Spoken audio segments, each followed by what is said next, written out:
Yes, hello, good evening, everyone. Good evening to all of you. Good evening to all of you.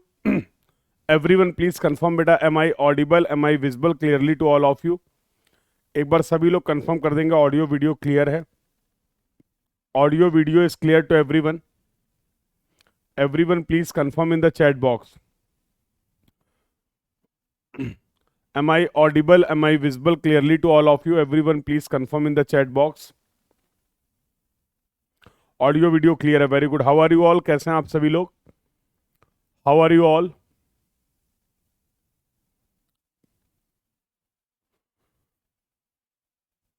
तो I hope you all are good and preparing well for your exam. बहुत ही अच्छे तरीके से exam की preparation चल रही है. और यहाँ पर हम लोग बातचीत कर रहे हैं ट्रैफिक इंजीनियरिंग की. सो ट्रैफिक इंजीनियरिंग में हम लोगों ने अब तक 3 डिस्कशन कंप्लीट कर लिए. ट्रैफिक इंजीनियरिंग में ट्रैफिक स्टडीज़ की अगर बात करें तो we have completed 3 studies. 3 studies के बारे में हम लोगों ने बातचीत कर ली. आज की क्लासेस में हम लोगों ने डिस्कशन कंप्लीट कर लिया related to the traffic volume study. हम लोगों ने डिस्कशन कंप्लीट कर लिया स्पॉट स्पीड स्टडी के बारे में. और तीसरा डिस्कशन हम लोगों ने कंप्लीट कर दिया ओरिजिन एंड डेस्टिनेशन स्टडी के बारे में. Yes. So in the last class जो लास्ट टॉपिक हम लोगों ने कंप्लीट किया था that was the origin and destination study. अभी जो बेटा बातचीत करने वाले ये टॉपिक बहुत ज़्यादा इंपॉर्टेंट है. जितनी भी स्टडीज़ आपने पढ़ी हैं अगर आप GATE exam point of view से बात करें तो उन सब में सबसे ज़्यादा इंपॉर्टेंट स्टडी आप पढ़ने जा रहे हैं. That is the traffic flow characteristics study. That is the traffic flow characteristics study. हर साल आपको यहाँ से सवाल देखने को मिलता है इन योर गेट एग्जाम. और यहाँ से 2 मार्क का प्रॉब्लम आता है. श्योर शॉर्ट क्वेश्चन है. बहुत ही इजी कंसेप्ट है और बहुत ही स्कोरिंग है. एक बार अगर सारे कंसेप्ट क्लियर होंगे तो आप इजीली इस क्वेश्चन को सॉल्व कर पाएंगे. और एज यूजुअल आपको पता ही कि हम लोग इसको बहुत डिटेल में यहाँ पर कंप्लीट करने वाले हैं. सो इस क्लास का डिस्कशन क्या होने वाला है, what we are going to discuss in this class. So इस क्लास में बेटा हम लोग बातचीत करेंगे related to the traffic flow characteristics study. और ये हमारी होने वाली है 4th ट्रैफिक स्टडी. ये होने वाली है हमारी 4th ट्रैफिक स्टडी. तो स्टार्ट करते हैं. डिजायर लाइन एक बार बता दो सर. तो डिजायर लाइन का मतलब होता है बेटा जो ओरिजिन और डेस्टिनेशन को कनेक्ट करने वाली लाइन होती है. ओरिजिन और डेस्टिनेशन के डेटा को रिप्रेजेंट करने के लिए आपके ट्रैफिक के ओरिजिन और डेस्टिनेशन के डेटा को रिप्रेजेंट करने के लिए आपने एक तरीका देखा जिसको हम लोग बोलते हैं डिजायर लाइन. सो जहां पर हम लोगों ने कनेक्ट किया था ओरिजिन और डेस्टिनेशन को ये स्ट्रेट लाइन होंगी और इनकी जो थिकनेस होगी वो इंडिकेट करेगी, वो प्रोपोर्शनल होगी number of trips in both direction. So इतनी बातें हम लोगों ने डिस्कस करी थी related to the desire line. These things we have covered related to the desire line. Clear है बेटा? डिजायर लाइन का डाउट था, क्लियर हो गया प्रदीप? डिजायर लाइन का डाउट क्लियर हो गया? कंफर्म कर दो बेटा. तो this is the 4th study that we are going to discuss. अब देखो फिर वही बात है. तो अभी तक जैसे आपने पढ़ा कि सर ट्रैफिक वॉल्यूम स्टडी का एक ऑब्जेक्टिव था, हम समझ गए. Sir 1 centimetre is equal to 200 trips, वो एक एग्जाम्पल था. वो एक एग्जाम्पल तक. जब कभी भी आप डिजायर लाइन को प्लॉट करते हैं, ओरिजिन एंड डेस्टिनेशन डेटा को प्लॉट करते हैं तो वहां पर किसी स्केल में प्लॉटिंग करते हैं, किसी स्केल में प्लॉटिंग करते हैं. तो जो मैंने लास्ट क्लास में एग्जांपल लिया कि फॉर एग्जांपल वहां पर आपने जो डिजायर लाइन का स्केल लिया है वो 1 centimetre is equal to 200 trips लिखा है. इसका मतलब क्या है? अगर किसी भी डिजायर लाइन की विड्थ 1 सेंटीमीटर है तो उन दोनों पॉइंट्स के बीच में जो ट्रिप्स होंगी वो 200 ट्रिप होंगी. ये मतलब है 1 centimetre is equal to 200 trip का. तो फॉर एग्जांपल आपने किसी डिजायर लाइन की विड्थ को मेजर किया, वो आ रही 5 सेंटीमीटर. इसका मतलब क्या है? एज पर दिस स्केल, अगर यही स्केल है, फिक्स नहीं है, ये एग्जांपल के लिए मैंने लिया है, अगर यही स्केल है तो आप बोल सकते हो कि अगर 5 सेंटीमीटर विड्थ है तो ओरिजिन और डेस्टिनेशन के बीच में जो ट्रिप्स होंगी वो 1000 ट्रिप्स होंगी. वो 1000 ट्रिप्स होंगी. अभी क्लियर है? ओरिजिन और डेस्टिनेशन के बीच में जो ट्रिप्स होंगी वो 1000 ट्रिप्स हैं. तो जरूरी नहीं कि आपका हमेशा स्केल यही हो. आप लिख सकते हैं 1 centimetre is equal to 50 trips in both direction. आप लिख सकते हैं 1 centimetre is equal to 500 trips in your direction, both direction. तो you can take any scale. तो बेस्ड ऑन स्केल किसी भी डिजायर लाइन की विड्थ को मेजर करके उन दोनों प्लेसेस के बीच में कितनी ट्रिप्स हैं ये हम कैलकुलेट कर सकते हैं, ये हम पता लगा सकते हैं with the help of the origin and destination data. Clear है अभी? चलिए, तो what is the objective of the traffic flow characteristics study? भैया नाम में ही सब समझ में आ रहा है। ऐसे कैरेक्टरिस्टिक ऐसी स्टडी आप परफॉर्म करने जा रहे हैं जिससे आपको एक ट्रैफिक के फ्लो का आइडिया लगेगा। ट्रैफिक के फ्लो को समझने के लिए ये स्टडी हम परफॉर्म करने जा रहे हैं। अब ट्रैफिक के फ्लो को समझने के लिए जाहिर सी बात है हमें कुछ ना कुछ इंपॉर्टेंट पैरामीटर्स की बात करनी पड़ेगी। कुछ ऐसे फैक्टर होंगे, कुछ ऐसे टर्म होंगे जिनको एक्सप्लेन करके, जिनको समझकर हम किसी भी ट्रैफिक के फ्लो को समझ सकते हैं। यस और नो? यस और no? So now we want to understand the characteristics of the traffic flow. तो सर ट्रैफिक से रिलेटेड कौन कौन सी चीजें हैं, या ट्रैफिक फ्लो को समझने के लिए हमें कौन कौन से पैरामीटर्स के बारे में, कौन कौन से टर्म के बारे में पता होना चाहिए। तो इस पूरी स्टडी को बेटा हम लोग दो पार्ट में डिवाइड करेंगे। इस पूरी स्टडी को बेटा हम लोग दो पार्ट में डिवाइड करेंगे। One is going to be the microscopic study and another will be the microscopic study. तो माइक्रोस्कोपिक स्टडी और माइक्रोस्कोपिक स्टडी। तो माइक्रोस्कोपिक में आप यहां पर 3 पैरामीटर के बारे में बात करेंगे। माइक्रोस्कोपिक स्टडी में आप यहां पर 3 पैरामीटर के बारे में बात करेंगे। एक होने वाला है आपका Q, एक होगा K और एक होगा V। क्या होता है Q, K एंड V? अभी इसके बारे में डिटेल में बात करेंगे। मतलब अगर आप ट्रैफिक की माइक्रोस्कोपिक कैरेक्टरिस्टिक्स को समझना चाह रहे हैं तो आपको ये 3 पैरामीटर के बारे में पता होना चाहिए। इन 3 टर्म्स के बारे में पता होना चाहिए। पहला टर्म है Q, दूसरा टर्म है K और तीसरा टर्म है V। और अगर बेटा बात करें in the case of microscopic characteristics, in the case of microscopic characteristics, तो अब यहां पर डिटेल में बात होगी related to the space headway and time headway. Space headway और टाइम हेडवे के बारे में हम लोग बातचीत करने वाले हैं in our microscopic characteristics of the traffic flow. तो स्टार्ट करते हैं। पहली कैरेक्टरिस्टिक से स्टार्ट कर रहे हैं, that is the microscopic characteristics. अब देखो जरा ध्यान से समझो, कहानी सुनो। 3 पैरामीटर हैं Q, K और V। सर Q के बारे में तो आज हम लोगों ने काफी बात कर ली है।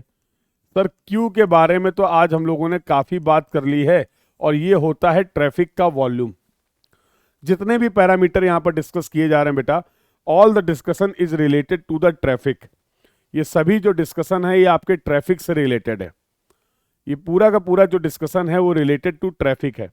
तो आपने क्या बोला? Q इज द ट्रैफिक का volume. Q is the traffic का वॉल्यूम।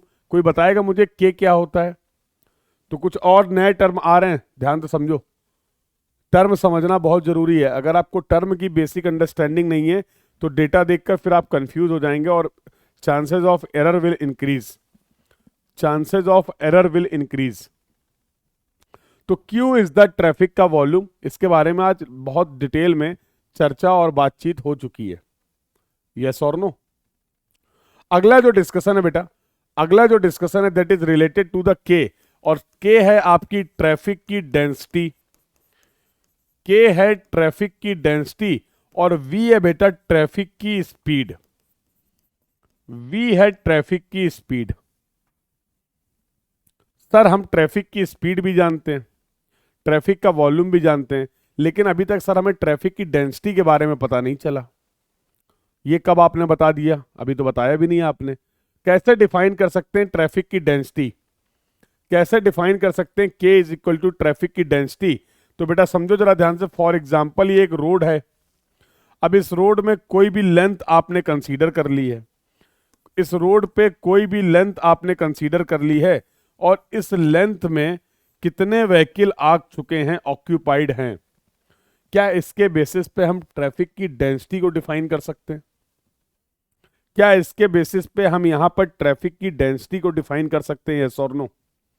सो आपने बोला सर यहां पर 3 व्हीकल हैं, यहां पर 3 व्हीकल हैं इन L किलोमीटर लेंथ, तो कहना इसे this is going to be the density of the traffic at this particular condition. इस सिचुएशन में बेटा जो ट्रैफिक की डेंसिटी है वहां पर वो क्या होने वाला, तो how we can define the traffic density, ये समझ लीजिए।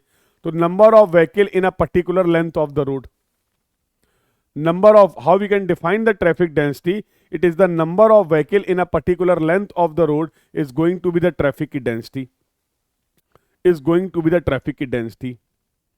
तो ये तीनों पैरामीटर जो मैंने लिखे हैं, all these 3 parameters are related to the traffic. बहुत बड़ा बड़ा मैंने लिखा हुआ है, Q इज द ट्रैफिक का volume, K is the traffic की density and V is the traffic की स्पीड। अच्छा, समझ गए।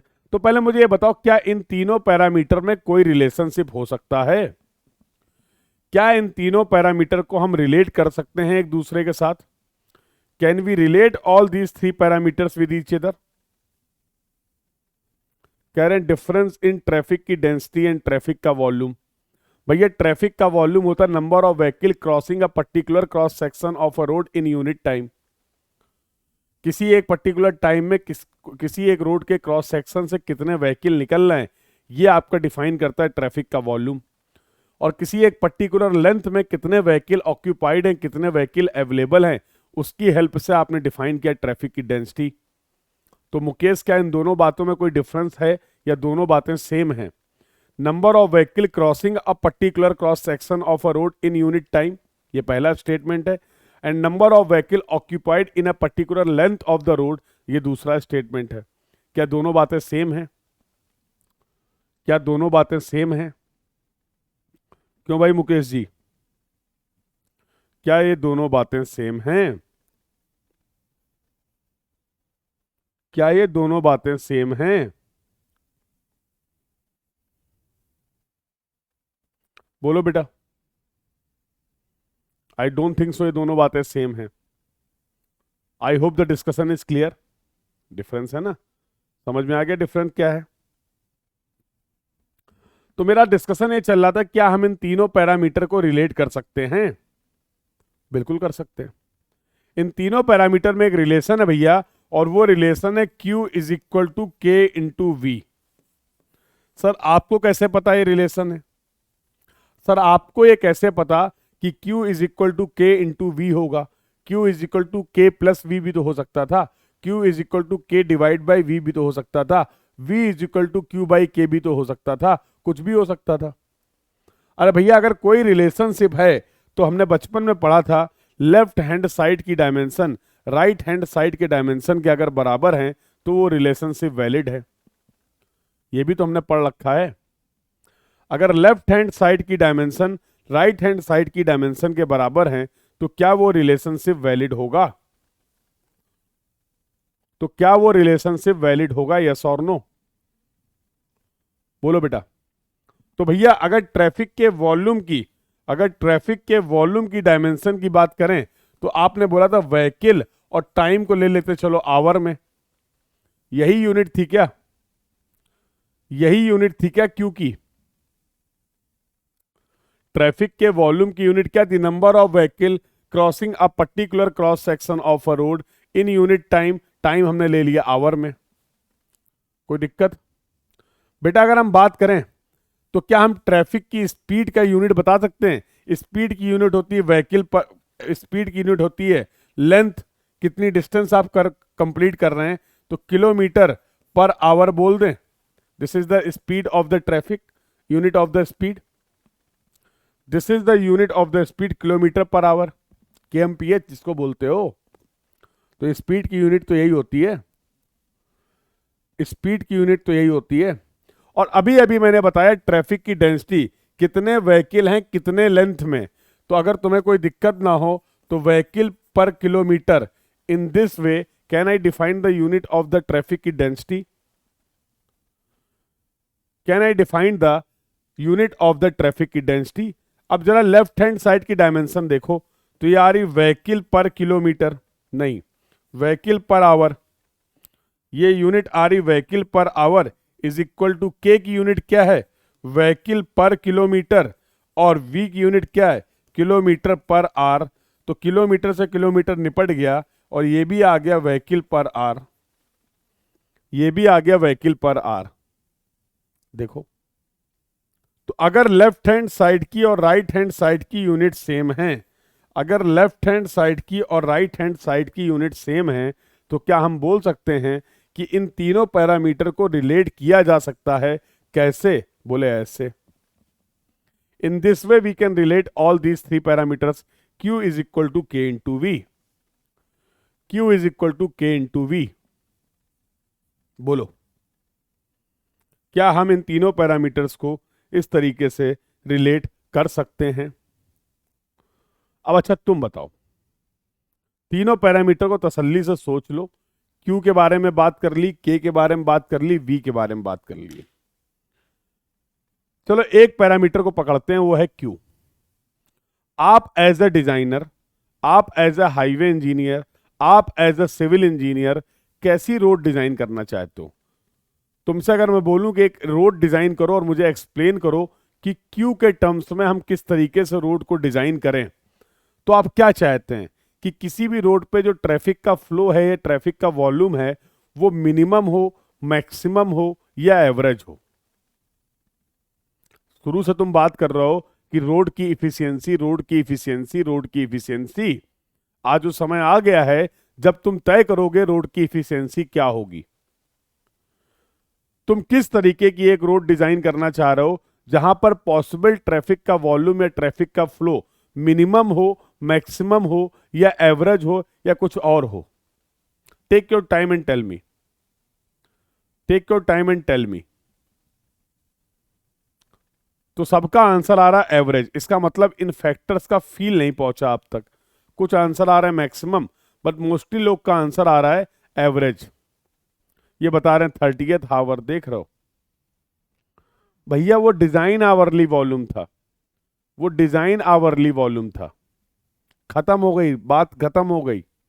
और इधर देखो, तो मान लो बेटा एक रोड है, for example this is the road. अब क्यू के लिए आपको एक क्रॉस सेक्शन चाहिए। आप खड़े हो, एक कंडीशन ले रहा हूं, जब क्यू मिनिमम इस रोड पे जो है वो 25 व्हीकल पर आवर है, मतलब इस रोड के हालात ऐसे हैं कि 1 घंटे में केवल 25 व्हीकल यहां से निकल पा रहे हैं।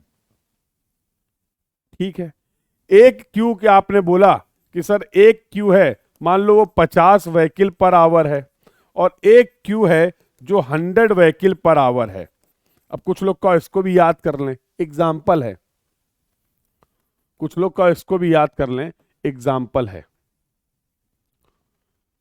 भैया अगर ये रोड है तो इसकी कोई क्षमता होगी, इसकी कोई कैपेसिटी होगी कि नहीं होगी? वो भी हमारे स्टडी का पार्ट होगा। हम लोग ट्रैफिक कैपेसिटी स्टडी के बारे में भी बातचीत करेंगे। बट एज ऑफ नाउ भैया इस रोड के लिए एक कोई नंबर ऐसा होगा कि उससे ऊपर वो रोड इस व्हीकल को ऑक्यूपाई नहीं कर पाएगी। तो भैया हम तो यही चाहते हैं ना कि कम से कम टाइम में ज्यादा से ज्यादा व्हीकल यहां से निकल जाएं। हम तो यही चाहते हैं ना, इसमें गुनाह क्या कर रहे हैं? हम तो एक ऐसे रोड पे ट्रैफिक का मूवमेंट चाहते हैं, हम तो रोड पे ट्रैफिक का मूवमेंट इस तरीके से चाहते हैं कि एक समय में, 1 घंटे में ज्यादा से ज्यादा व्हीकल यहां से निकल जाएं इस क्रॉस सेक्शन से। तो हम एवरेज या मिनिमम क्यों करेंगे? एज ए डिजाइनर अगर हमसे पूछेगा कोई कि तुम कैसा ट्रैफिक फ्लो कराना चाहते हो, तो मैं तो बोलूंगा भाई जहां पर वॉल्यूम मैक्सिमम हो, जहां पे वॉल्यूम मैक्सिमम हो। कुछ गलत बोल रहा हूं मैं ये चाहता हूं कि इस रोड पे 1 आवर में जितने ज्यादा से ज्यादा व्हीकल इस क्रॉस सेक्शन से जा सकते हैं वो चले जाएं। तुम कह रहे हो कि एवरेज सर, तुम कह रहे हो सर एवरेज के लिए डिजाइन कर दो, एवरेज के लिए, एवरेज के लिए प्रयास करिए। क्यों करें भाई? बोलो। ये तो वही बात हो गई कि तुमसे कहा जा रहा तुम गेट का पेपर दे रहे हो, बताओ तुम मैक्सिमम नंबर लाना चाह रहे हो या मिनिमम नंबर लाना चाह रहे हो या एवरेज नंबर लाना चाह रहे हो? तो तुम कह रहे हम एवरेज लाना चाह रहे हैं। ऐसे कैसे काम चलेगा? अरे चाह तो तुम यही रहे हो कि ज्यादा से ज्यादा नंबर आ जाएं, 100 में 100 आ जाएं। चाह तो यही रहे हो ना। आएंगे नहीं आएंगे वो बात की बात है, आएंगे नहीं आएंगे वो बात की बात है। बट अगर कोई मुझसे चाहत पूछे मेरी कि गेट में आप कितने मार्क्स स्कोर करना चाह रहे हैं, तो मैं तो यही बोलूंगा ना भाई, मैक्सिमम जितना हो जाए। यस और नो? कि वहां पर बोलोगे मिनिमम या फिर एवरेज? बताओ भाई। तो अगर फ्लो किसी रोड पे, ट्रैफिक का वॉल्यूम अगर मैक्सिमम है, तो अच्छी बात है ना। तो अच्छी बात है ना, ज्यादा से ज्यादा लोग उस रोड को यूज कर पा रहे हैं, ज्यादा से ज्यादा लोग उस रोड को यूज कर पा रहे हैं for the transportation purpose from one place to another place. तो ये तो इफिशियंट रोड हो गई ना। 1 घंटे में 5 व्हीकल निकल रहे हैं। दूसरा कंडीशन, 1 घंटे में 100 व्हीकल निकल रहे हैं। 100 वाली रोड ज्यादा इफिशियंट है ना भाई। उसने 1 घंटे में केवल 5 लोगों को सर्विस प्रोवाइड की, दूसरे रोड ने 1 घंटे में 100 लोग को सर्विस प्रोवाइड की। Which more is road is more efficient, road A और road B? Which road is more efficient, road A और रोड बी? बोलो बेटा, which road is more efficient, road A और रोड बी? तो इतने चर्चा से तो सर ये समझ में आ गया है, इतने चर्चा से तो सर ये समझ में आ गया है कि यस, हम रोड पर ट्रैफिक का फ्लो मैक्सिमम अचीव करना चाहते हैं। हम रोड पे ट्रैफिक का फ्लो, ट्रैफिक का वॉल्यूम मैक्सिमम रखना चाहते हैं। अब क्यों, किन किन बातों पे डिपेंड कर रहा है? अब क्यों किन किन बातों पे डिपेंड कर रहा है? अब क्यों किन किन बातों पे डिपेंड कर रहा है? वो के पे भी डिपेंड कर रहा है और वी पे भी डिपेंड कर रहा है। तुम्हें नहीं लगता है? मैं चाह तो ये रहा हूं कि क्यू मैक्सिमम हो जाए, लेकिन क्यू मैक्सिमम कब होगा ये कैसे पता चलेगा? या क्यू को मैक्सिमम करने के लिए के की वैल्यू कितनी होनी चाहिए, रोड पे ट्रैफिक की डेंसिटी कितनी हो, रोड पे ट्रैफिक की स्पीड कितनी हो, ये हमें कौन बताएगा? सवाल ये है। आप चाह रहे थे कि गेट में 100 में से 100 नंबर आ जाएं, लेकिन गेट में 100 नंबर में से 100 नंबर लाने के लिए क्या क्या करना पड़ेगा, कैसे करना पड़ेगा, ये आपको कोई तो बताए। चाहने से थोड़ा हो जाएगा। n number of factors are there. तो उसी तरीके से बेटा, Q को मैक्सिमम करने के लिए K का कितना होना चाहिए, V कितना होना चाहिए, ट्रैफिक किस स्पीड से मूव करे, ट्रैफिक की डेंसिटी क्या होगी, ये हमें कैसे पता चलेगा? सब IRC कर देगा क्या तुम्हारे लिए? तुम भी तो कुछ करोगे। अभी बीटेक कर रहे हो, फिर एमटेक करोगे, फिर पीएचडी करोगे। मान लो तुमने बीटेक में अच्छे से पढ़ा, तुम्हें बहुत अच्छे से इंटरेस्ट आ गया ट्रांसपोर्टेशन इंजीनियरिंग में, ट्रैफिक इंजीनियरिंग में। तुमने कहा अब सर इसमें मास्टर्स भी करेंगे, तो आईआईटीज में जाके तुमने मास्टर्स किया ट्रांसपोर्टेशन इंजीनियरिंग में, ट्रैफिक इंजीनियरिंग में। तो तुम भी तो कुछ कंट्रीब्यूट करोगे, कि सब आईआरसी के भरोसे ही छोड़ दिया है? क्यों भाई? हाँ? तो बेटा हर फील्ड में होती है रिसर्च, हर फील्ड में होती है रिसर्च। कुछ ऐसी प्रॉब्लम होती हैं जिनको सॉल्व करने के लिए कुछ स्कॉलर आते हैं, जिनको हम लोग बोलते हैं महान लोग। तो ऐसे ही बेटा कई महान लोग आए, ऐसे ही कई महान लोग आए जिन्होंने इस क्यू को मैक्सिमम करने के लिए क्या कंडीशंस होनी चाहिए, इनको एक्सप्लेन करने की कोशिश की। इनको एक्सप्लेन करने की कोशिश की कि how we can make this Q maximum. तो उन जितने भी महान लोग थे, उनमें से 2 महान लोगों का कंट्रीब्यूशन जो था, उसके बारे में हम लोग बातचीत करेंगे। पहले महान लोग का नाम था ग्रीनफील्ड साहब, और दूसरे जो पर्सन थे जिन्होंने इस फील्ड में कंट्रीब्यूट किया, उनका नाम था ग्रीनबर्ग साहब। अब ये मत पूछना कि सर इनका नाम ग्रीनफील्ड और ग्रीनबर्ग मॉडल ही क्यों है ना? तो अगर तुम कल को कोई अच्छा कंट्रीब्यूशन करते हो, तुम कोई एक अच्छा थ्योरी, अच्छा कोई मॉडल बनाते हो, मान लो 2-4 साल बाद, तो फिर हम पढ़ा रहे होंगे for example Raman model, for example Abhay model. तो ये पूरी थ्योरी, ये पूरी इनकी मॉडल जो एनालिसिस है, वो इन लोगों ने प्रोवाइड की इन्हीं के नाम से इन मॉडल को जाना जाता है। एक थे ग्रीनफील्ड साहब और एक थे ग्रीनबर्ग साहब। क्लियर है बेटा ये बात?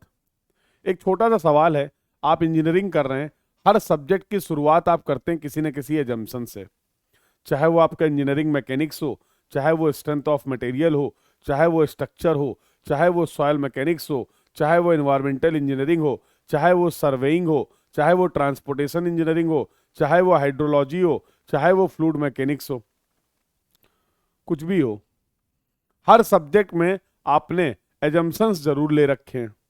Y we are considering the assumptions और why we are taking the assumption? हम एजम्पशन क्यों लेते हैं? हम एजम्पशन क्यों लेते हैं? भैया हम तो नन्हे मुन्ने भोले से बच्चे हैं ना, अभी बीटेक कर रहे हैं, अभी सब पूरी प्रैक्टिकल प्रॉब्लम को सॉल्व करने के हालात में नहीं है। समझ रहे हो? तो हम अब, लेकिन हम ये भी चाहते हैं कि हम एनालिसिस का बेसिक तो सीख जाएं। हम इंजीनियरिंग कर रहे हैं, हम एनालिसिस का बेसिक थ्योरी तो सीख जाएं। तो उसके लिए हम प्रैक्टिकल प्रॉब्लम में लगा देते हैं एजम्पशन। हम प्रैक्टिकल प्रॉब्लम में लगा देते हैं एजम्पशन, और एजम्पशंस की हेल्प से हमारी एनालिसिस जो होती है वो हो जाती है इजी। एजम्पशंस की हेल्प से हमारी जो एनालिसिस होती है वो हो जाती है इजी, और हम वो कर पाते हैं। अगर आप किसी भी प्रॉब्लम को एनालाइज करना चाह रहे हैं तो जितने कम एजम्पशंस होंगे उतनी ही एक्यूरेट, उतनी ही रियल एनालिसिस आप कर पाएंगे। लेकिन भैया रियल एनालिसिस करना थोड़ा सा तो डिफिकल्ट होगा। रियल एनालिसिस करना थोड़ा सा डिफिकल्ट तो होगा। तो फॉर एग्जांपल तुम्हारे घर के बाहर एक लगा हुआ है पेड़, तो फॉर एग्जांपल तुम्हारे घर के बाहर एक लगा हुआ है पेड़, और पेड़ के हालात कुछ ऐसे हैं, ये पेड़ लगा हुआ है। अब तुम्हारा किसी दिन मन करा कि यहां पर कितने मूवमेंट हो गए, यहां पर कितने फोर्स होंगे ये जानने का, तो तुम क्या करते हो? तुम इसी पेड़ को मान लोगे ऐसा, तुम इसी पेड़ को कंसीडर कर लोगे ऐसा, और ये बन गई तुम्हारी एक कैंटिलीवर बीम टाइप। यस और नो? मान लो विंड फोर्स भी ले रहे हो, ये फोर्स भी ले रहे हो, सारे फोर्स ले लो। तो अब ऐसा थोड़ा कि पत्ते भी लगा देंगे इसमें। हमें मेन चीज ये देखना था कि ये भाई एक फिक्स एंड है, और इस फिक्स एंड को आपने यहां पर भी ले लिया फिक्स एंड, और कुछ एजम्पशंस लगा के इस चीज को कन्वर्ट कर लिया इस तरीके से। अब इसकी एनालिसिस हम कर सकते हैं। बट जो तुम एनालिसिस कर रहे हो क्या वो एग्जैक्ट एनालिसिस होगी? नहीं। एग्जैक्ट एनालिसिस तो इसी के एनालिसिस करने के बाद मिलेगी, बट इसकी एग्जैक्ट एनालिसिस करना अभी हमारी क्षमताओं के बाहर था, तो हमने ले लिया assumption. I hope the point is clear why we are considering the assumptions in our study.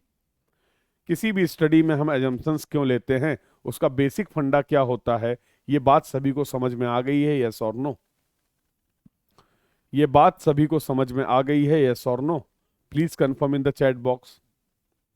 Her subject, तुम्हारी पूरी इंजीनियरिंग ही एजम्पशंस पे बेस्ड है। RCC plane section remains plane before bending and after bending. All the compressive stress is bear by the concrete only, none by the concrete, none by the steel.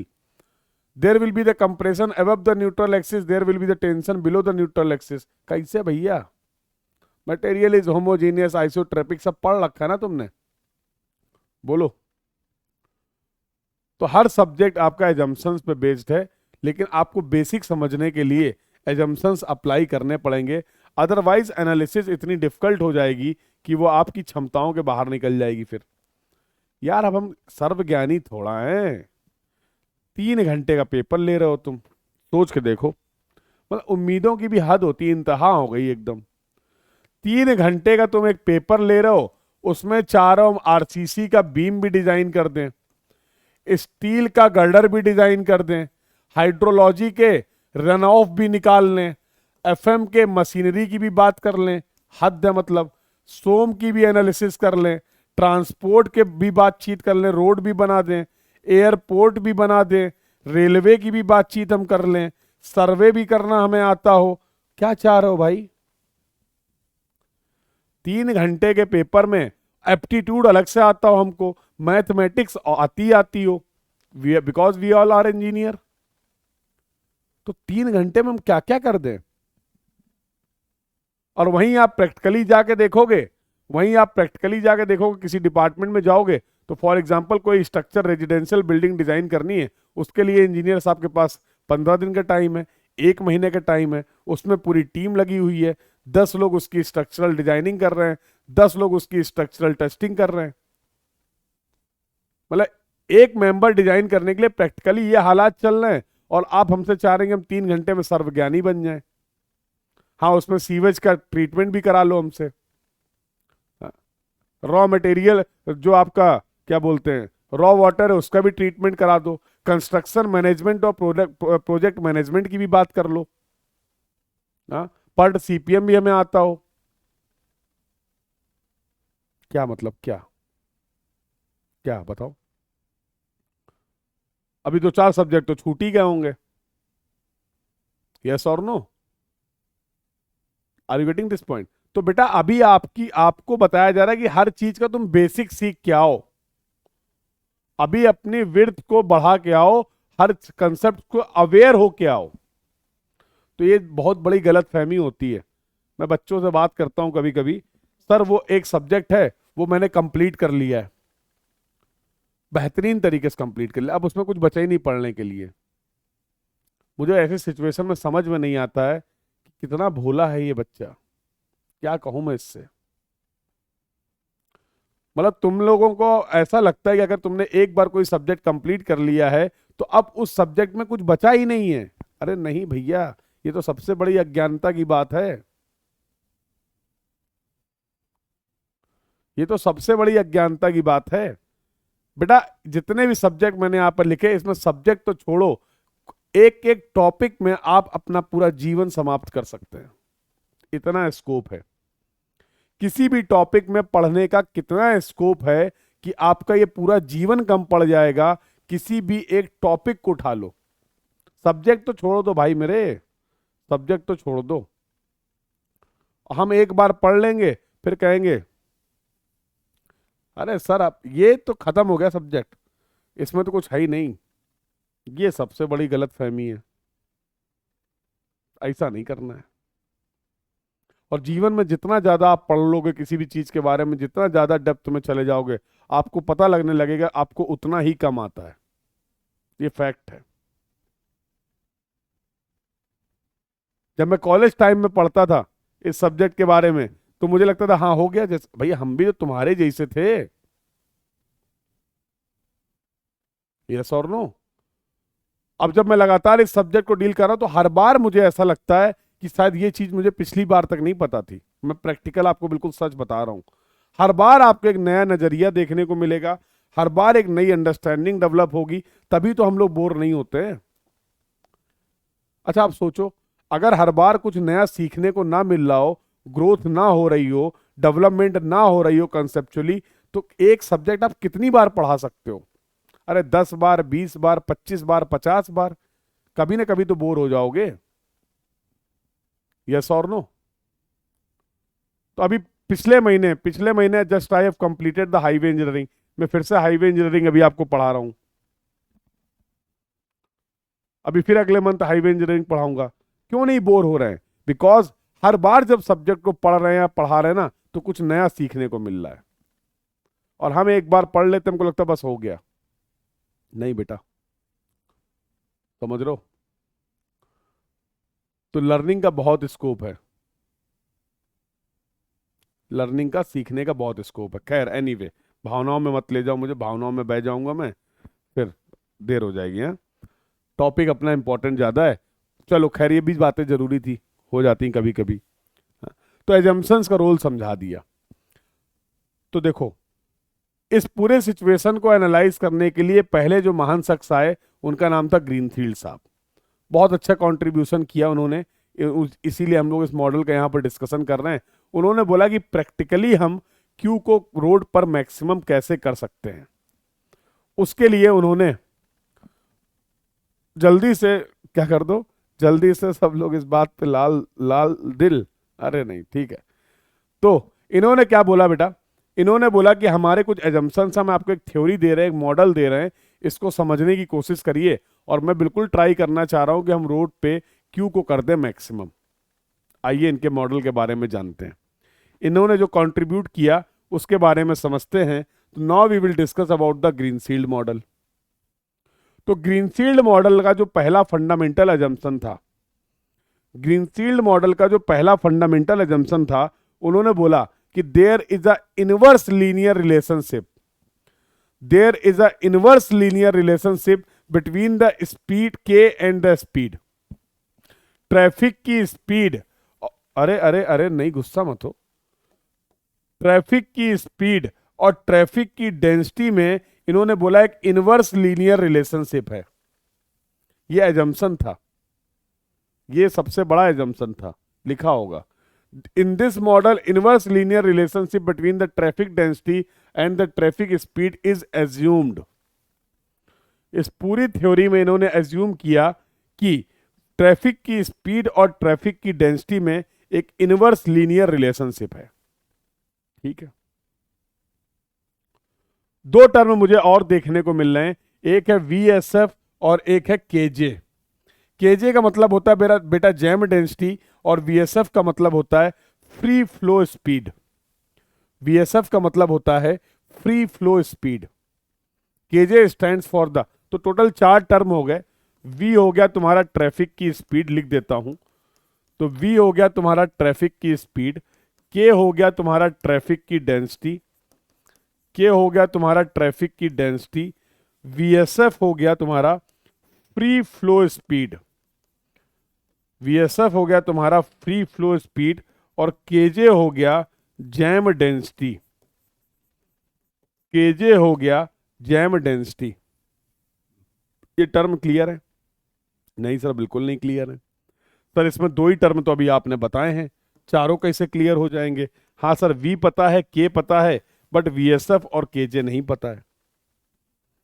अच्छा, किसी road पे traffic आपका कितनी maximum speed से move कर सकता है उसको बोलते हैं फ्री फ्लो स्पीड। और जिस समय रोड पर जाम लगा हुआ है, जिस समय रोड पर जाम लगा हुआ है, उस समय जो मैक्सिमम डेंसिटी है ट्रैफिक की उसको बोलते हैं जैम डेंसिटी। अब क्लियर हुआ? बोलो, ट्रैफिक मैक्सिमम किस स्पीड से मूव कर सकता है, फ्लो कर सकता है, उसको बोलते हैं फ्री फ्लो स्पीड। और जिस समय रोड पर जाम लगा हुआ है उस समय रोड पर ट्रैफिक की डेंसिटी क्या है उसको बोलते हैं हम जैम डेंसिटी। अब ये टर्म क्लियर है? अब ये टर्म क्लियर है? बोलो। अब जरा समझने की कोशिश करते हैं बेटा ग्रीनफील्ड मॉडल को। अब यहां पर हम समझने की कोशिश करते हैं ग्रीनफील्ड मॉडल को। तो इन्होंने क्या बोला? There is a inverse linear relationship between the V and K, there is a inverse linear relationship between the V and K as per the Greenfield model। VSF का मतलब होता है किसी भी रोड पर ट्रैफिक आपका मैक्सिमम जिस speed से फ्लो कर सकता है, मूव कर सकता है, maximum speed at which the traffic can flow is going to be the free flow speed. और जिस समय रोड पर जाम लगा हुआ है, ट्रैफिक मूव नहीं कर रहा है, उस समय जो रोड पे डेंसिटी होगी वो मैक्सिमम डेंसिटी होगी और उसको हम जैम डेंसिटी बोल सकते हैं। क्लियर है? अभी क्लियर है? बोलो, अभी क्लियर है?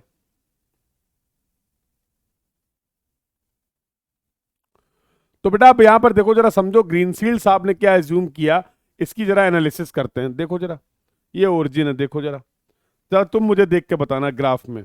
जिस समय रोड पे ट्रैफिक की डेंसिटी, जिस समय रोड पे ट्रैफिक की डेंसिटी जैम डेंसिटी के बराबर हो गई है, जिस समय रोड पे ट्रैफिक की डेंसिटी जैम डेंसिटी के बराबर हो गई है, उस समय ट्रैफिक की स्पीड क्या है? उस समय ट्रैफिक की स्पीड क्या है बताओ जरा। रिफर दिस रिलेशनशिप, इस रिलेशनशिप को आप रिफर कर सकते हैं। जिस समय रोड पे डेंसिटी जो है वो मैक्सिमम हो गई है, जैम डेंसिटी के बराबर हो गई है, उस समय इस रोड पे ट्रैफिक की स्पीड क्या है? उस समय इस रोड पे ट्रैफिक की स्पीड क्या है? देखो, जिस समय के KJ के बराबर है उस समय तुम्हारी स्पीड कितनी है? 0 है। उस समय तुम्हारी स्पीड कितनी है, 0 है। जिस समय रोड पे डेंसिटी 0 हो गई है उस समय स्पीड कितनी है? जिस समय रोड पे स्पीड, ट्रैफिक की डेंसिटी 0 हो गई है उस समय तुम्हारे ट्रैफिक की स्पीड कितनी है, बताओ जरा। जिस समय रोड पे डेंसिटी 0 हो गई है उस समय स्पीड हो गई है मैक्सिमम। उस समय स्पीड हो गई है मैक्सिमम, और वो मैक्सिमम स्पीड हो गई है VSF के बराबर, फ्री फ्लो स्पीड के बराबर। वो हो गई है व्हीकल, वो स्पीड हो गई है फ्री फ्लो स्पीड के बराबर। इस बात को प्रैक्टिकली भी आप समझ सकते हो, इस बात को प्रैक्टिकली भी आप समझ सकते हो। ये बेटा कोई एक रोड है, आपने बोला सर, आपने बोला डेंसिटी एकदम मैक्सिमम हो गई है, डेंसिटी एकदम मैक्सिमम हो गई है, तो भैया ये जाम वाले हालात नहीं लग रहे हैं। इस एल लेंथ में, इस एल लेंथ ऑफ रोड में जितने भी व्हीकल आ सकते थे आ गए हैं। तो तुम्हें नहीं लग रहा है कि बेटा अब इस केस में पूरा का पूरा ट्रैफिक हमारा किस स्पीड से मूव कर रहा होगा, 0 से मूव कर रहा होगा, तभी तो डेंसिटी मैक्सिमम हुई है, तभी तो डेंसिटी मैक्सिमम हुई है। दूसरे केस में आपने बोला कि सर हमारी रोड पे डेंसिटी 0 है, मतलब एल किलोमीटर की डिस्टेंस में मान लीजिए मान लीजिए कोई व्हीकल ही नहीं है, मान लीजिए कोई व्हीकल ही नहीं है, तभी तो डेंसिटी 0 होगी। और भैया जब कोई व्हीकल ही नहीं है तो जो भी ट्रैफिक आएगा क्या वो मैक्सिमम स्पीड से नहीं भाग सकता है? जो भी ट्रैफिक आएगा प्रैक्टिकली तो देखो 0 नहीं होगा, नियरली इक्वल टू 0 होता है, इसीलिए बोल रहा हूं आप एजम्पशन है, इसीलिए आप बोल रहे हो एजम्पशन है। जब कोई व्हीकल ही नहीं है, डेंसिटी 0 है, रोड एकदम खाली पड़ी है, भागो मैक्सिमम स्पीड से, भागो मैक्सिमम स्पीड से, तो उस समय आपका ट्रैफिक मैक्सिमम स्पीड से मूव कर सकता है। उसी स्पीड को आपने बोला था फ्री फ्लो स्पीड, उसी स्पीड को आपने बोला था फ्री फ्लो स्पीड। यहां तक की बात क्लियर है? यहां तक के डिस्कशन में अगर किसी को कोई डाउट है, कोई क्वेरी है, तो you can ask your doubt, you can ask your query, and I hope the entire discussion related to the green shield model is clear to everyone. भैया इस जो रिलेशनशिप आपने लिखा है इसकी इक्वेशन क्या होगी, इस लाइन की इक्वेशन क्या होगी? तो क्या लिख सकते हैं v is equal to a k plus b, अरे y is equal to m x plus c, y is equal to m x plus c. तो इसका रिलेशनशिप हो जाएगा v is equal to a k plus b, where a and b are the constant, where a and b are the constant. क्या हम इन a और b constant की value को फाइंड आउट कर सकते हैं with the help of this condition? कर लो, कुछ करना ही नहीं है। कहां गया?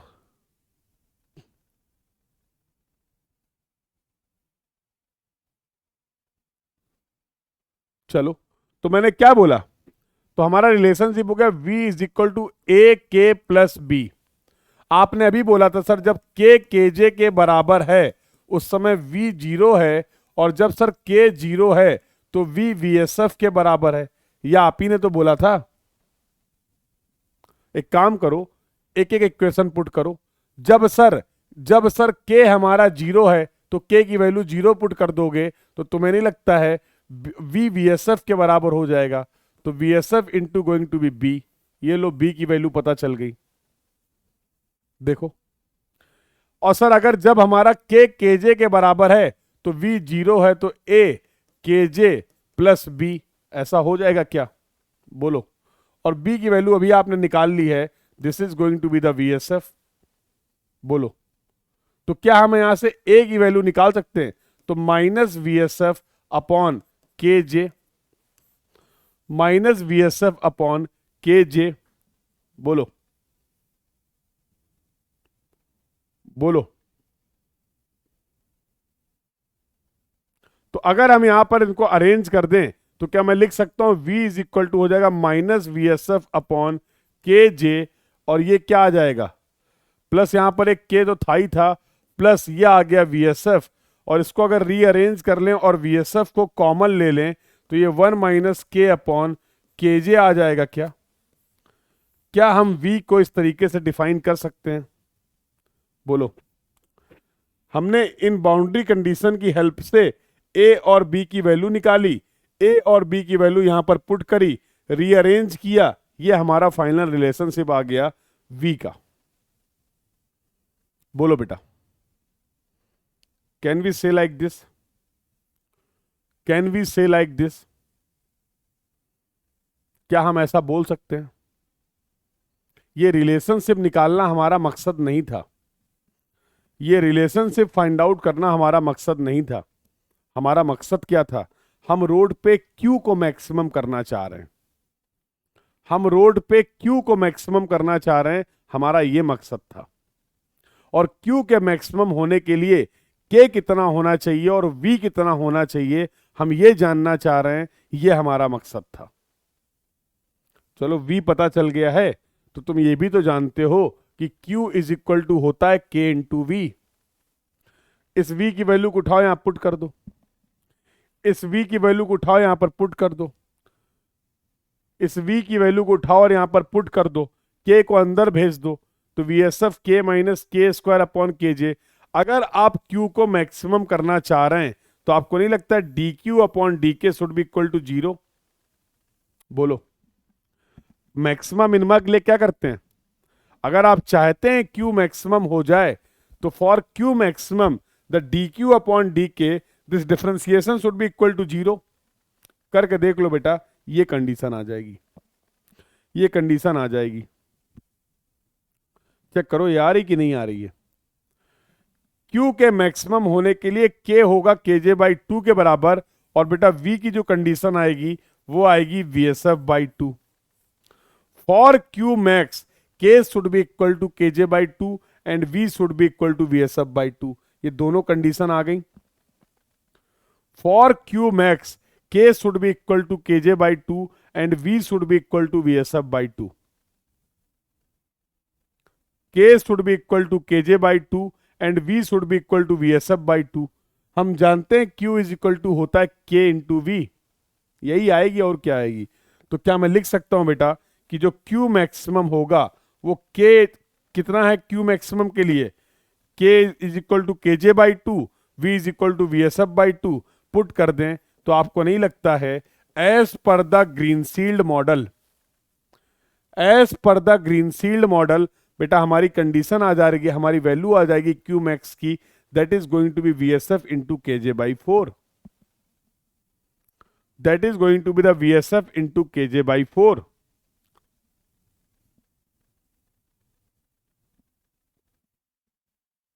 बोलिए, Q मैक्सिमम कितना आ रहा है as per the Greenshield model? That is going to be the KJ into VSF by 4, where KJ is the jam density, VSF is the free flow speed. और ये Q मैक्सिमम कब है? ये Q maximum कब है? जब road पे traffic की डेंसिटी जैम डेंसिटी की आधी है।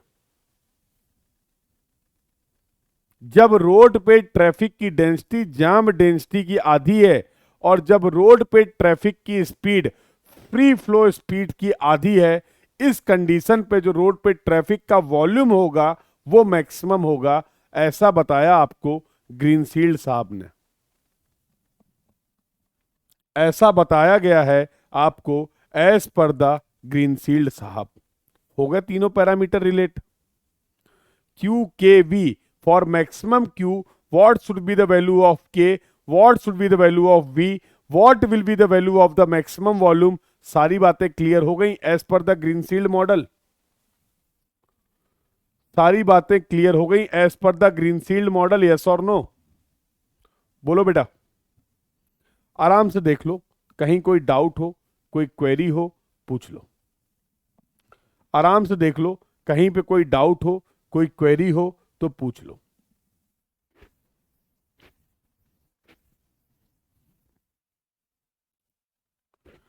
If anyone having any doubt, any query till now, whatever we have discussed in the green shield model, you can ask your doubt, you can ask your query. और अगर नहीं है तो एक बार कह रहे हैं DP D q upon d के क्यों किया। हे ईश्वर मुझे शक्ति प्रदान करो।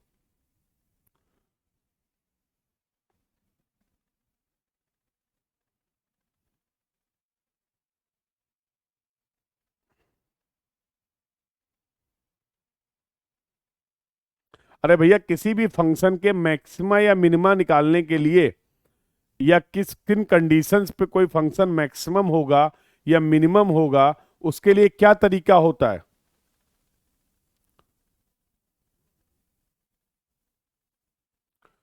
उसके लिए क्या तरीका होता है।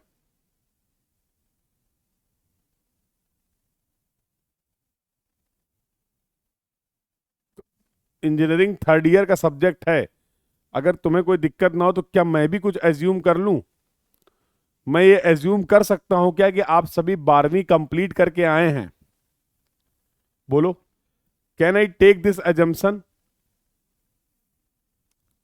Can I take this assumption that you have completed your 12th before your engineering. Engineering में आने के पहले आपने 11वीं और 12वीं क्लास कंप्लीट की है, मैथमेटिक्स थोड़ी बहुत पढ़ी है। क्या हम ये एज्यूम कर सकते हैं। बताओ।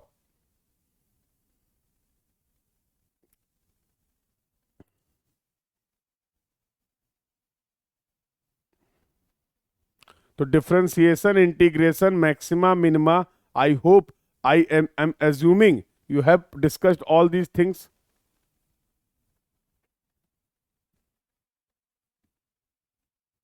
हाँ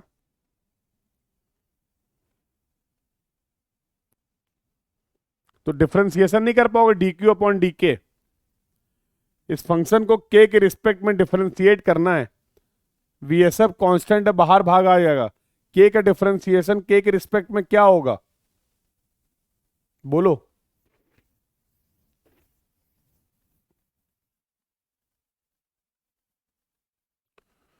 क्यों किया वही तो बता रहा हूं। क्योंकि हम Q को मैक्सिमम करना चाह रहे थे। क्योंकि हम Q को मैक्सिमम करना चाह रहे थे उसके लिए क्या कंडीशंस हैं ये जानना था। इसलिए डी क्यू अपॉन डी के को हमने जीरो कर दिया। यही तो बता रहा हूं क्यों किया। तो लिखा हुआ है for maximum Q d q upon d k should be equal to zero. For maximum Q d q upon d k should be equal to zero. और उसी के बेसिस पे we have found these two conditions कि इन conditions पे Q हमारा maximum होगा।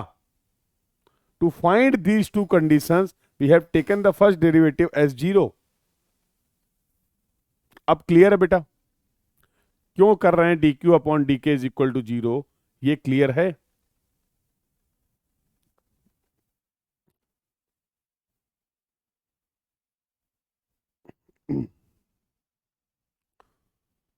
तो भैया कंक्लूड कर देते हैं कि ग्रीनफील्ड साहब ने क्या क्या कहा। इन्होंने बोला भाई क्यू मैक्सिमम जो वैल्यू होगी वो होगी वी एस एफ इंटू के जे बाई 4। क्यू मैक्सिमम के लिए क्या इंपॉर्टेंट कंडीशन है।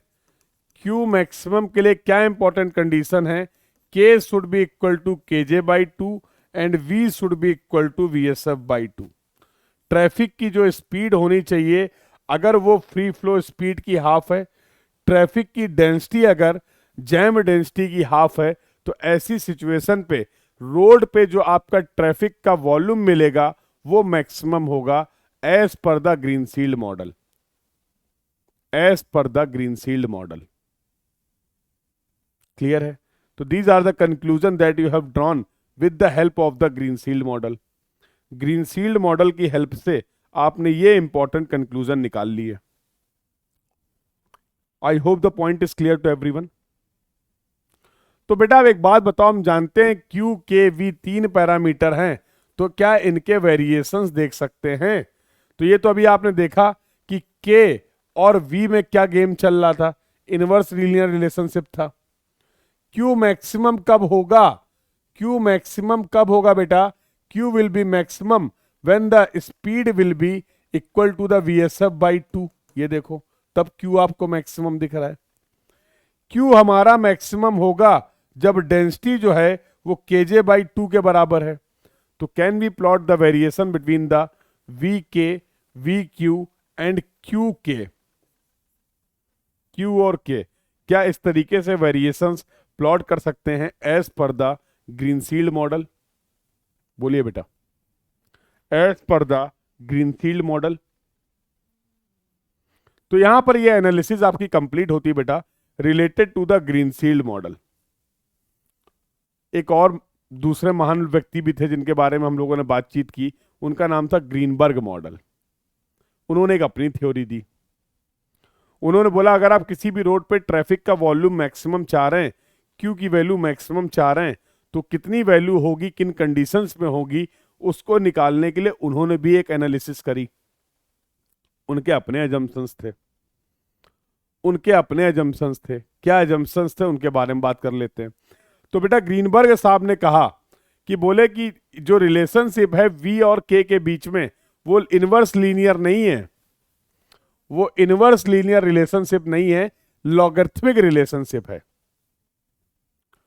वो लॉगरिथमिक रिलेशनशिप है।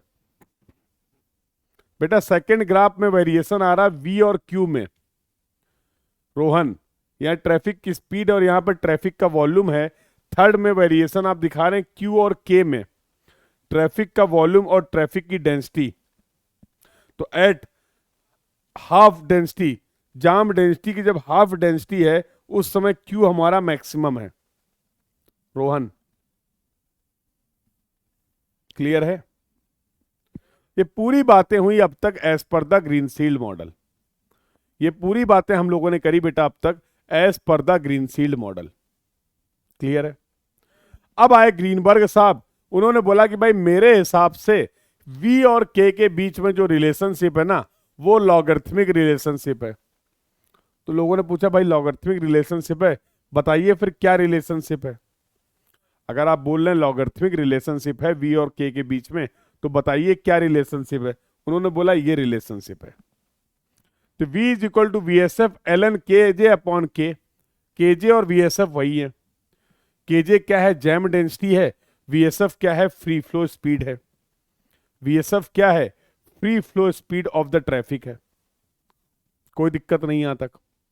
इन्होंने बोला अगर फिर वही बात है, अगर हमें V पता चल गया, हम जानते हैं Q is equal to K into V होता है, और अगर हम V की वैल्यू पुट कर दें और Q को मैक्सिमम करना चाहते हैं तो dQ/dK should be equal to 0।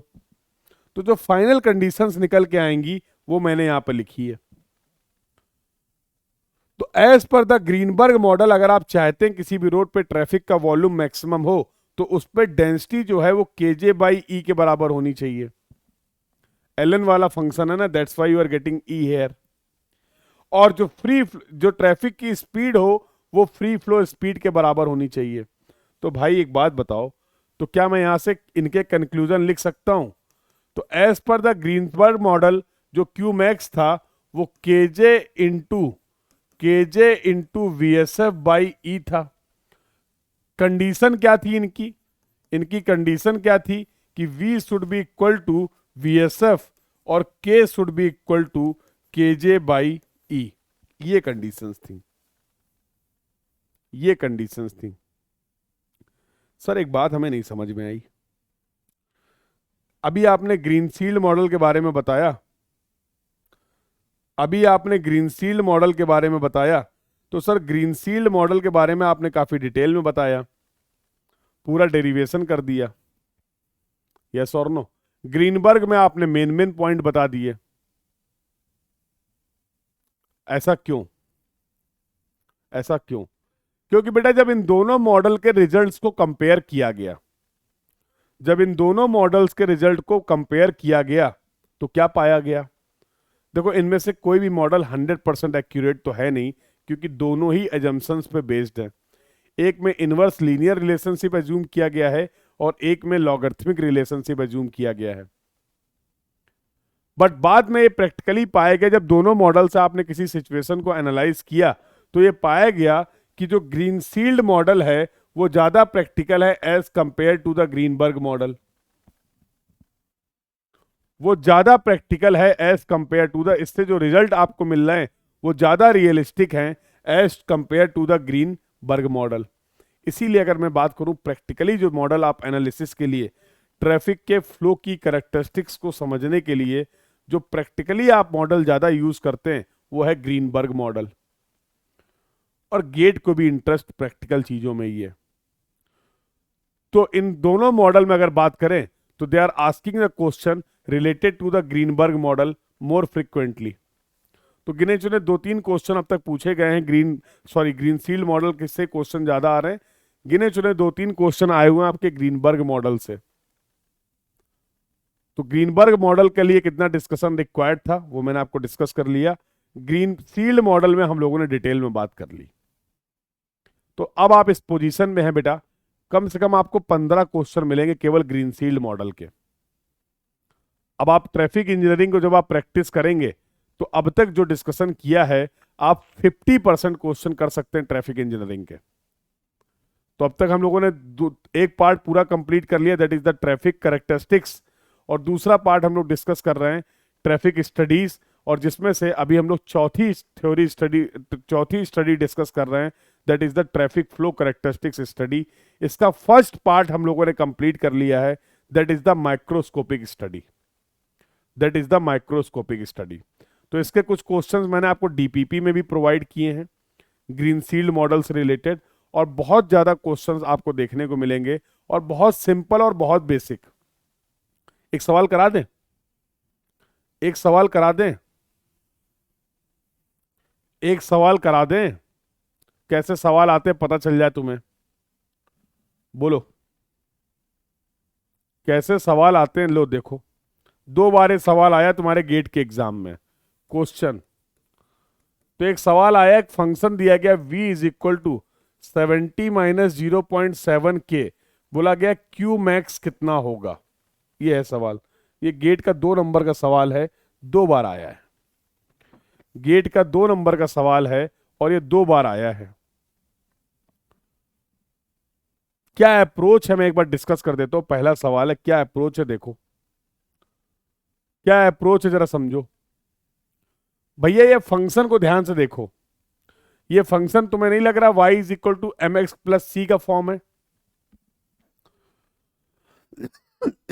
ये जो फंक्शन आपको दिया गया है वो y is equal to m x plus c का फॉर्म है।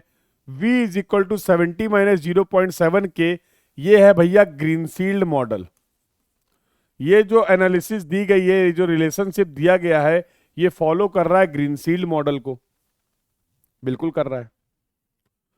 क्यू मैक्स के लिए हमें पता होना चाहिए as per the Greenshield model वीएसएफ पता होना चाहिए और केजे पता होना चाहिए बाई 4। हमें फ्री फ्लो स्पीड पता होनी चाहिए और जैम डेंसिटी पता होनी चाहिए। हमें फ्री फ्लो स्पीड पता होनी चाहिए और जैम डेंसिटी पता होनी चाहिए। सवाल में तो ऐसा कुछ दिया नहीं गया। अरे भैया, जब तुम्हें पता चली गया है कि ये ग्रीनसील्ड मॉडल है, जब तुम्हें पता चली गया है कि ये ग्रीनसील्ड मॉडल है, तो तुम जानते हो कि sir k is equal to KJ जब होगा तो v 0 होगा। तुम ये भी जानते हो कि सब जब k इज इक्वल टू 0 होगा तो v VSF के बराबर होगा। जानते हो कि नहीं जानते हो? As per the Greenshield model put करो, यहां पर पुट करो। जब k केजे के बराबर है या जब k 0 है तो यहां से डायरेक्टली आपको मिल जाएगा VSF will be equal to 70। k की वैल्यू 0 पुट कर दो, v VSF के बराबर हो जाएगा। VSF की वैल्यू आपको मिल जाएगी 70। मिल रहा है? बोलो। और अगर हम यहां पर वैल्यू पुट कर दें, v की वैल्यू 0 पुट कर दें, तो kj की वैल्यू आ जाएगी 70 डिवाइड बाई 0.7।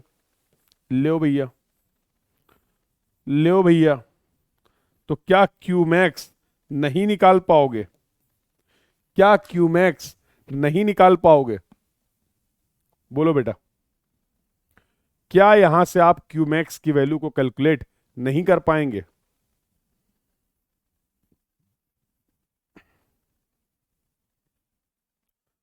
तो समझ में आया कैसे सवाल आते हैं और कैसे उनको अप्रोच करना है। ये पॉइंट सभी को क्लियर हो गया related to the Greenshield model? If yes, please confirm in the chat box. सभी लोग चैट बॉक्स में कंफर्म कर देंगे।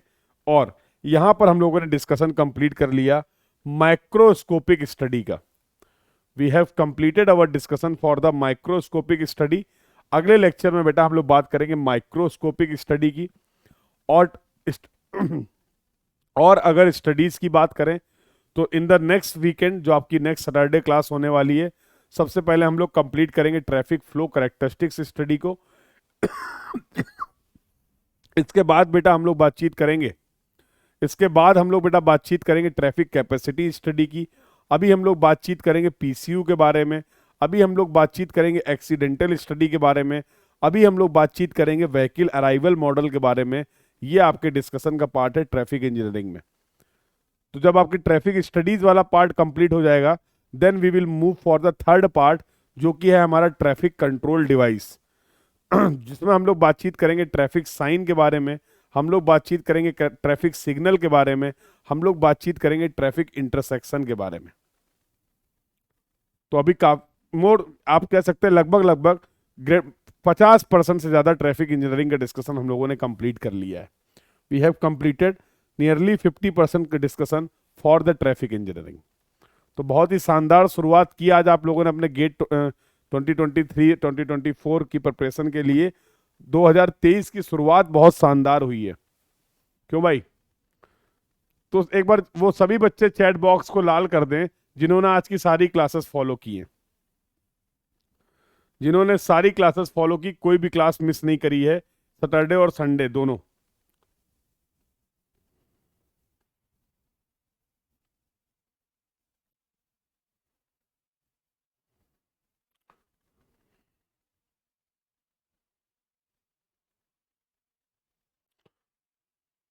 बहुत बढ़िया, बहुत बढ़िया बेटा।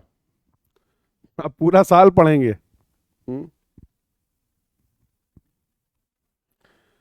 तो वही मैं बोल रहा हूँ बेटा, जिस तरीके से आपने साल की शुरुआत की है, हाँ, डेडिकेशन के साथ, मेहनत के साथ अपने एफर्ट्स आपने लगाए आज, इसी तरीके को याद अपने फॉलो करना और इम्प्रूव करना है। ये एफर्ट्स जो हैं हमारे वो डिक्रीज नहीं होने चाहिए। टाइम के साथ साथ ये एफर्ट्स जो होंगे, ये डेडिकेशन जो होगा वो इंक्रीज करेगा। ऐसा कमिटमेंट हमें खुद से करना है, ठीक है? और सभी लोग अच्छे से सभी कंसेप्ट्स को रिवाइज करिए, ज़्यादा से ज़्यादा गेट और ईएससी के प्रीवियस ईयर क्वेश्चन प्रैक्टिस करिए, और साथ साथ जो डीपीपीज आपको प्रोवाइड किए जा रहे हैं, जो आपके टेस्ट हो रहे हैं, उन सभी डीपीपीज को सॉल्व करिए और टेस्ट में भी पार्टिसिपेट करिए। और इसी तरीके से बेहतरीन अपनी एग्जाम की प्रिपरेशन करते रहिए, एक अच्छे इंटेंशन के साथ और फुल कमिटमेंट के साथ। रिजल्ट मिलेंगे ही मिलेंगे, रिजल्ट मिलेंगे ही मिलेंगे। कहाँ जाएंगे भाई, कहाँ चले जाएंगे, बोलो? तो आज की क्लास का डिस्कशन बेटा यहीं तक रखते हैं, ठीक है? आज की क्लास का डिस्कशन यहीं तक रखते हैं। जाइए आप लोग भी इंजॉय करिए, मजे करिए, थोड़ा सा ब्रेक लीजिए और फिर से आ जाइए रिवीजन और प्रैक्टिस के लिए, ठीक है? जो भी कंसेप्ट आपने कल और आज में कंप्लीट किए हैं, उनको अच्छे से रिवाइज जरूर करिए, उनको प्रैक्टिस जरूर करिए, ठीक है? मिलते हैं नेक्स्ट वीकेंड में अगले कंसेप्ट्स के साथ।